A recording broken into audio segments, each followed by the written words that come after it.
folks, Adam coming at you here for Wizards HQ with another haul video. Yeah, it just seems like our archives of Wizard Magazine, its sister publications, continues to grow. Every other week, through various means, we're finding the issues. Some of them are being donated by listeners.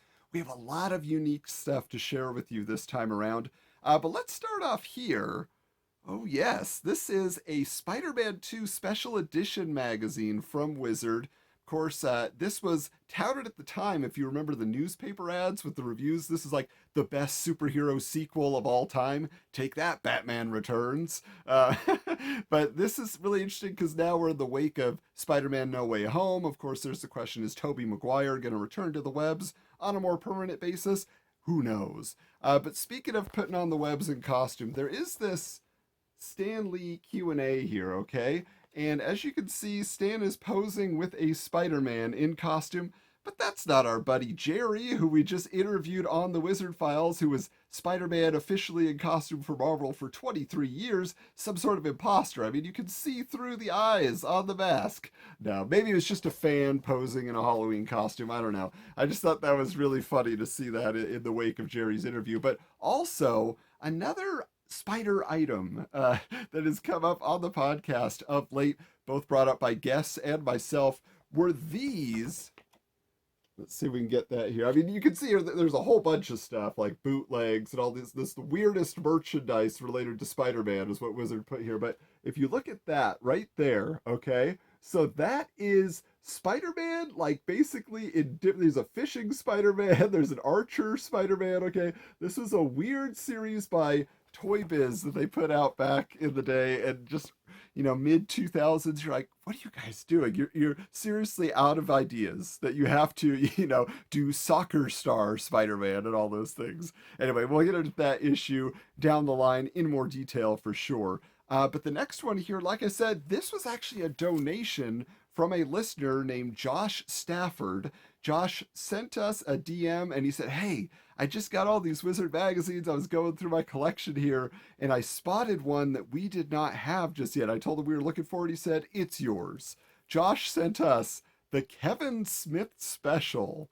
Okay, now this came out in the era of Jay and Silent Bob Strike Back. So this was a hype publication by Wizard, obviously very friendly with Kevin Smith.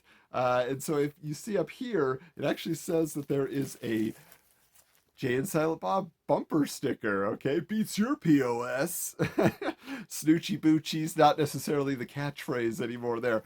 But this is just really cool. This was a fun issue. I'm looking forward to digging into this. Not the first time that Kevin Smith kind of gets a full feature to himself. But Josh, thank you so much. It was very cool of you to share that and allow us to add it to the archives.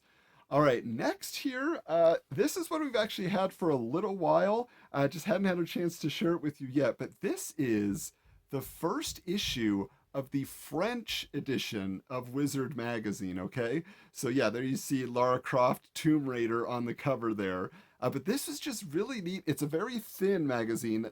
Again, these international publications weren't doing too much with the price guide, at least not as extensively as Wizard was. But here you go. This is the original use of that cover in Wizard at the time. This is issue 101 of Wizard from the year 2000. So yeah, it's interesting. You can see basically identical, right?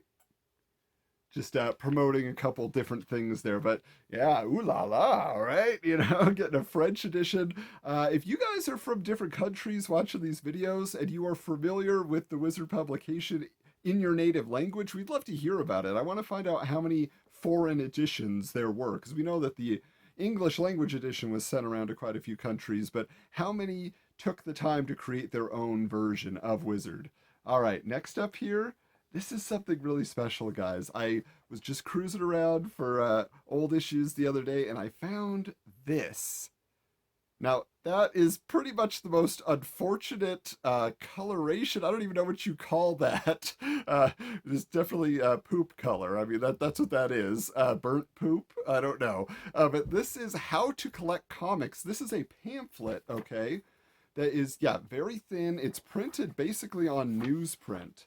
And you can see here that there are different ads. Okay, this is something that I didn't know this existed. I'm going to assume that it was packed in. You can see like pieces of like the Wizard guide, price guide, and how they would lay it out. This is like how to grade your comics, okay, before you were sending everything in, for all the CGC grading. So this is just really unique because what it is a smaller version of the how to collect comics, like full publication that Wizard put out. A lot of people said they found this in like Toys R Us stores and things like that, but the content inside is actually different. It's not like totally just copied from it. So I'd be very curious to know. I should actually probably check with any of our Wizard staff or friends if they know what this was included in. The only indication that I have that maybe it was packed in with a Wizard publication is on the table of contents. If you look there, there's a collector's sports look, insignia, logo, whatever you want to call it, which makes me think maybe it was packed in with collector's sports look to try to get some crossover into, the readership over to Wizard.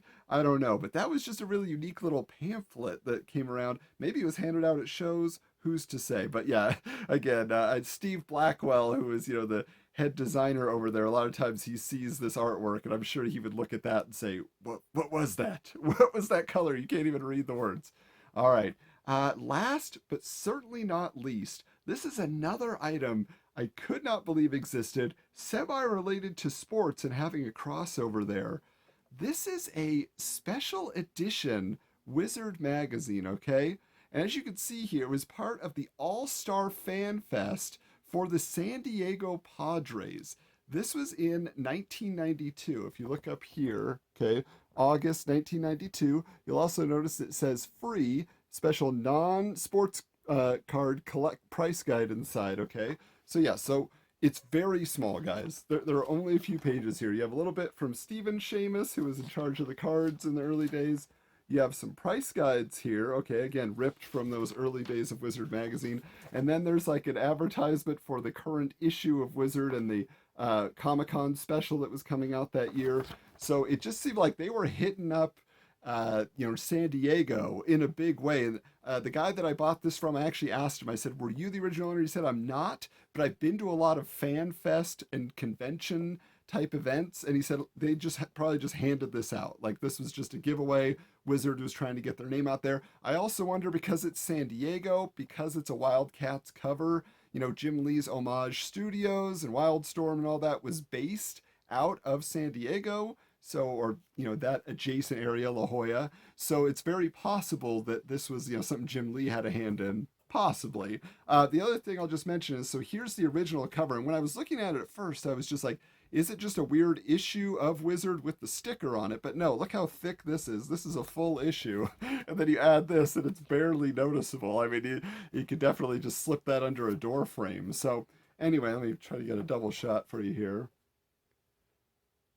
Isn't that just neat? I mean, I think that is just such a cool piece of Wizard history. I don't know how many people are aware of that. If you were at that fan fest back in the day, if you're one of our California subscribers here and you've seen that, we'd love to hear if you got your hands on that at some point. Because again, just a unique Wizard collectible, a unique piece of history. But guys, that does it for this time around. But I feel like, woo, that's a mighty fine stack of stuff to add in, not just another polybagged issue or something along those lines. I mean, those are truly rare items. So thank you so much for watching. Be sure you're subscribed here so you catch our next video. Are you subscribed to the podcast itself? Wizards, the podcast guide to comics, still going strong. We have episode 50 coming up soon, and we have some monumental news to share with you there. Of course, we'll continue to have videos here. If you want to give us some information, if you want to DM us with some issues of Wizard that you'd like to share and add to the archives, we'd appreciate it. Find us on Twitter at Wizards Comics, on Instagram at Wizards_comics. Of course, tell your friends, give us a like here, spread the word. But until next time, keep your books bagged and boarded.